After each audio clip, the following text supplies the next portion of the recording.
That's Mommy. It happened on the night we visited my husband's family home. As I was reading a picture book to her, my 5-year-old niece suddenly pointed at a picture. It was a terrifying image. Could it be? I rushed up to the attic, and there I found my sister-in-law in a terribly changed state. She showed no signs of breathing, and I began to shake uncontrollably with fear. Surely my niece had been trying to tell me about this somehow. It was absolutely unforgivable. While suppressing my rising anger, I set out on a path of revenge. I married Charles, who's the same age as me, 2 years ago. He's a wonderful man who takes the initiative with housework in place of me, since my work is busy and irregular. I want to support you as you work for those in need, he'd say. I was so grateful to him. Because we lead such busy lives, we don't have children yet. We both love kids, so we often said, it would be nice if we could have one soon, but the timing never seemed right. Let's take it slow, he'd say. Yes, but I still find myself wanting a cute little girl like Emma. I feel the same way. Emma is Charles's brother's daughter, our adorable 5-year-old niece. Charles's brother Damien had taken over the family farming business and lived with his wife Carrie, daughter Emma, and Damien's parents, a family of 5. Their house was in a rural town far from ours, so we couldn't visit often. We'd stay for a few days, maybe once a year. The in-laws seemed busy coordinating produce from neighboring farms, so that frequency seemed about right. Damien and his wife were easygoing, and my in-laws were kind, so I always looked forward to our visits. More than anything, our niece eagerly anticipated our visits. Carrie, my sister-in-law, was close to my age, and we got along well. As an only child, she was like a real sister to me, someone I could talk to about anything. We kept in constant contact. Look! Carrie sent another picture of Emma. She's so cute. Really? Forward it to me too. We always had exchanges like this. Needless to say, when a video call came in, my husband and I would fight over the phone. However, at some point, Carrie stopped responding to my messages. I became worried that something might have happened to her.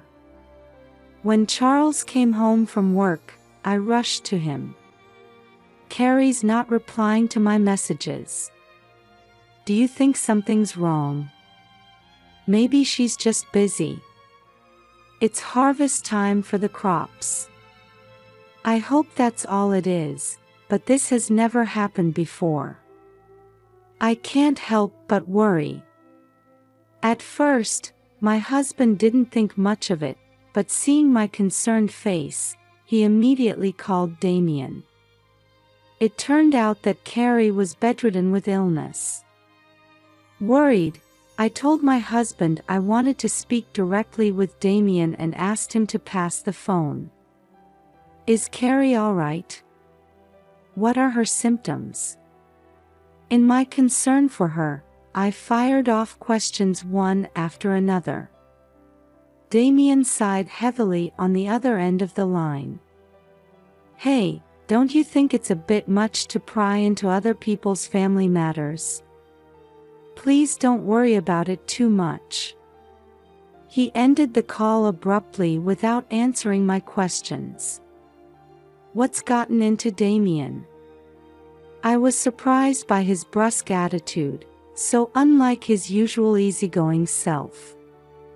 However, I also realized I might have been wrong to ask such probing questions.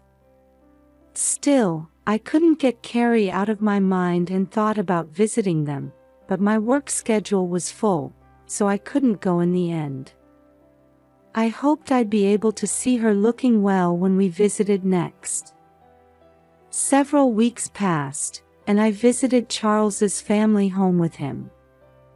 We hadn't heard from Carrie since then, and we were worried that her condition might be quite serious. "Brother, where's Carrie?" "She's not here right now." As we wondered what that meant, Charles's mother informed us that Carrie was in the hospital. We were both stunned by this news, which confirmed our fears. "I'd like to visit Carrie in the hospital." "Well, you see, they're not allowing visitors other than immediate family." I almost asked if her condition was really that bad, but I felt it might be inappropriate to say that, so I swallowed my words. Another concern was our niece, Emma. Usually full of energy, she was unusually quiet. Thinking she must be anxious without her mother around, I hoped we could do some fun things together to cheer her up during our stay. Just then, as my husband and I were putting our luggage in our room, Emma came running up to us quietly. What is it? Do you want to talk about something?" Emma had come close to me but was fidgeting for some reason. She must be nervous after not seeing us for a while. However, she was looking at me intently as if she wanted to say something. Just as she was about to open her mouth, Damien came hurrying over. "Emma, Miranda and Charles are tired, so go play over there." "We're fine, really," I replied, but Damien said, "No, no, we're intruding," and forcibly took Emma away. Even though we're family, I didn't want them to be so considerate, but maybe this was Damien's way of being kind. However, this same interaction kept repeating, and I couldn't even have a proper conversation with Emma. Not only Damien, but the grandparents were also acting fidgety, clearly different from their usual selves. They usually say, "Stay as long as you like," but this time they were saying things like, "When are you going home?" or "Don't you have work to do?" It was as if they didn't want us in the house. Something feels off. This is strange. I started to feel uncomfortable and became suspicious of their behavior. My husband felt the same way, tilting his head and saying, "Something's different from usual, isn't it?" Then, as we were relaxing after dinner, Emma came to me again. "I want to sleep with you." However, once again, Damien came chasing after her and picked her up to take her away. "Didn't I tell you not to bother them?" "No. I'll go right to sleep after she reads me a story. Please." I approached Emma, who looked like she was about to cry in Damien's arms. "Damien, you don't need to worry about us." "Emma, it's okay. Let's go to your room. Which storybook do you want to read?" Damien didn't seem entirely convinced, but when I said, "It'll just be for a little while," he replied, "I see," and agreed. Emma's face brightened, and she pulled my hand, guiding me to her room. "I want this book. Read it." As I was reading the picture book Emma had handed me, she suddenly pointed to a picture. "This is Mommy." It was a beautiful princess, and I felt touched thinking that's how she saw Carrie. "Your mommy is beautiful, isn't she?" "That's not what I mean." She seemed like she wanted to say something more, but then fell silent, so I couldn't quite understand what she meant. After finishing the book, as I was tucking Emma in, she sadly whispered, "I want to see Mommy," and then fell asleep. When I returned to the living room where everyone was, Damien and his mother were waiting for me as if they had been anticipating my return. They made me sit down. "Did Emma say anything?" "No, nothing in particular. She fell asleep right after I read her the story." When I said this, Damien seemed to show a relieved expression. After that, his mother whispered something to Damien, then looked at me and smiled, saying, "Thank you. Well, now that Emma's asleep, let's have some adult time." My husband, Damien, and the grandparents started drinking, and it turned into a party atmosphere. By the time night had fallen deeply, they had all fallen into a deep sleep. I went to Emma's room to check on her, and she was sound asleep. As I gazed at her with a warm feeling, I couldn't help but think about her behavior before she went to sleep. I picked up the picture book we had read earlier and flipped through the pages. When I came across the picture she had pointed to, I realized its horrifying nature. Could it be? No, it couldn't be. But I have to make sure. Before I knew it, my body was moving faster than my thoughts, and I found myself running up the stairs leading to the attic. When I opened the door, the sight that greeted me left me speechless. There, lying in a terribly emaciated state, was Carrie, the very person we had been told was in the hospital. "Carrie!" I rushed to her and shook her body while calling out to her, but there was no response at all. What should I do?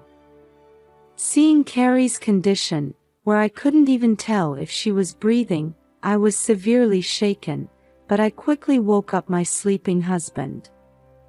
At first, Charles was quite shocked, but he helped me carry Carrie to the car and drive her to the hospital without alerting Damien or his parents. However, when we arrived at the hospital, I overheard the doctor mutter, "I hope we can save her." And I couldn't stop shaking with anger and sadness. There's no doubt that Damien and his parents were involved in Carrie ending up like this. It also explained why they had been so fidgety since we arrived. After consulting with my husband, I decided to start gathering evidence so they couldn't deny their actions. The next morning, while we were eating breakfast, Charles suggested to everyone, "I'd like to take Emma to the new shopping mall. Why don't you all come along?" But apart from Emma, the response was lukewarm. The grandmother and Damien seemed to be exchanging glances, as if signaling each other with their eyes. "We're fine, you and Miranda can take Emma."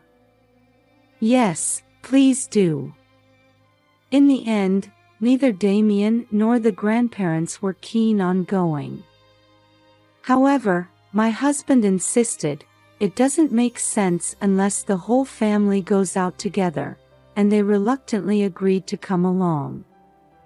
As everyone was getting into the car, I took out my smartphone from my pocket. "Sorry, I got a work call. Please go ahead without me. I'll catch up later." Ignoring their surprised looks, my husband stuck his face out the window and said, "Got it." He locked the car doors and slowly drove off. Damien and his parents seemed to think it was a bad idea to leave me alone in the house, and I could see them frantically trying to tell Charles something in the car. They were probably saying, "Come back right now." However, my husband drove on with a straight face, completely ignoring them, and the car quickly disappeared from sight. Grateful to Charles, I began searching the house to punish them. One unbelievable thing after another came to light, and I trembled with anger. I can't forgive this. I decided to take action for Carrie's sake. In the evening, my husband returned with the family. Emma seemed to have fallen asleep from exhaustion and was being carried by my husband. I'll put Emma to bed. I'm also tired from driving, so I'll rest a bit. Saying this, Charles went into Emma's room. As I was watching him go, my mother-in-law came up to me. Miranda, why didn't you come? We were waiting for you the whole time. I'm sorry. A big job came up unexpectedly. Oh my, that must have been tough. By the way, did anything unusual happen? Were you in the living room the whole time? She kept asking me where I had been and what I had been doing while I was alone in the house. Meanwhile, Damien went up to the attic. Then, with loud footsteps, he came running back to his parents in a great hurry. This is bad. We can't talk here. Let's go over there. Seeing Damien's face and realizing something was seriously wrong, his parents took him to a place away from me. Then they began whispering in low voices, occasionally glancing in my direction. Wondering what was going on, I rushed over to them. Is something wrong? Miranda, you didn't go to the attic, did you? My mother-in-law asked quietly with a furrowed brow, so I looked straight at her. Not today, no. Oh, but I did yesterday. Was that not allowed? I deliberately said it in a provocative way.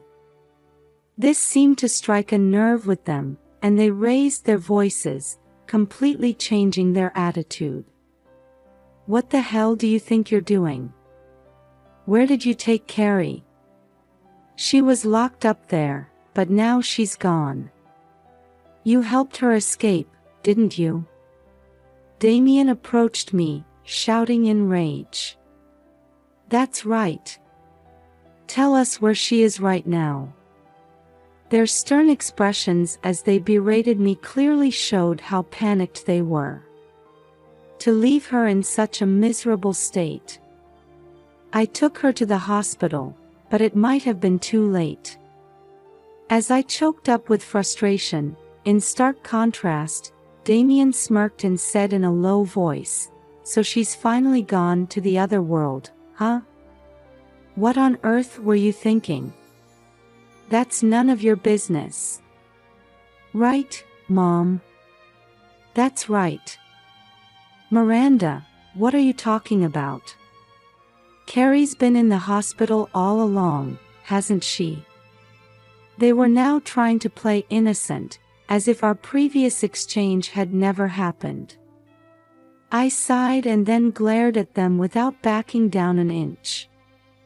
What do you make of this? I thrust a photo in front of them.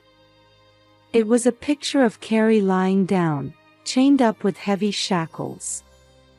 Seeing the photo, Damien and his parents didn't answer, just averting their eyes. It was you who did such a horrible thing to her, wasn't it?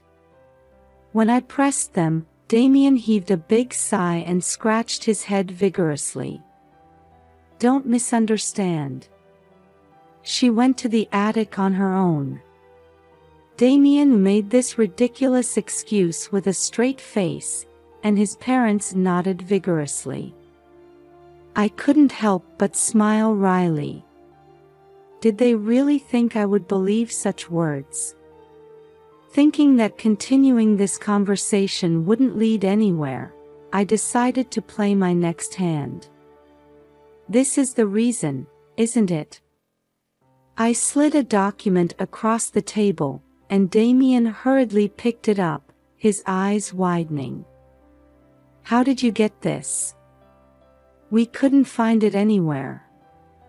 It was a document showing some financial transactions, with Carrie's handwriting asking, "The flow is strange. Where did this difference go?" I had found this hidden in Emma's bookshelf while searching the house while my husband had taken them out. Let me rephrase the question. This is evidence of your fraud, isn't it? When I pressed him again, Damien crumpled up the document and took it to the kitchen. Then he set it on fire and burned it. Too bad. Look, now there's nothing left. He waved his hands at me mockingly. After that, he came back, put his elbows on the table, and looked at me with a face that seemed to say, "I've got you now." It's Carrie's fault for finding out what we were hiding. Feeling relieved now that the evidence was gone, Damien started talking freely.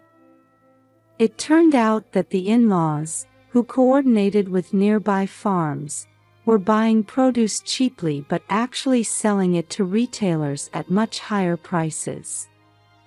They were pocketing the difference as their own profit. Carrie must have noticed this and confronted Damien about what was going on. Carrie has a strong sense of justice. Once she knew, she couldn't just leave it alone, could she? That's right. I told her to keep quiet, but she wouldn't listen and said she was going to tell the other farmers. Even so, to lock her up in the attic to silence her. I was shocked by their excessive actions and way of thinking. As I listened silently for a while, they kept bad-mouthing Carrie one-sidedly and asserting that they were in the right. I was dumbfounded watching them. My mother-in-law, who was standing next to me, quietly gave Damien a meaningful look. But it doesn't feel good to have the house searched, you know. That's right. City girls have no manners. Now that you know, you're going to the attic too. Saying this, Damien suddenly lunged at me. Just then, the living room door opened, and Charles rushed to my side. Don't interfere. This is to protect our home. You were born and raised here too, so you should understand, right? Damien tried to forcibly do something to me, while Charles desperately tried to protect me. Charles grabbed Damien by the collar and shouted, "That's enough." Actually, I had already sent a message to my husband detailing everything I had discovered. That's why I had asked him to pretend to be resting after returning from shopping until the three of them revealed their true nature. It's too late now. I've already started preparing to sue you. With my words, Damien, who had been grappling with Charles, suddenly loosened his grip. The document from earlier was a copy, and I've safely stored the original. I've also saved it as data, so whatever you do is pointless. You're too clever for your own good. I don't want to hear that from you. Oh, take a look at these two. I held out several different photos in front of him. They showed Damien and his parents indulging in luxury at high-end restaurants and inns. What's this? These are just photos of family meals and trips, aren't they? Well, that's how it might look if you only saw these. But what if we add this? I thrust another paper right under Damien's nose. A receipt. That's right. This is a problem, isn't it?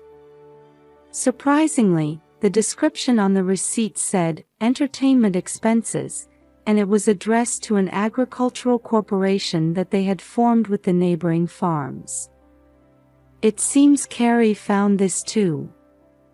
This is what you'd call embezzlement, right? Damien bit his lip and slammed his fist on the table. To think he had such a hidden side.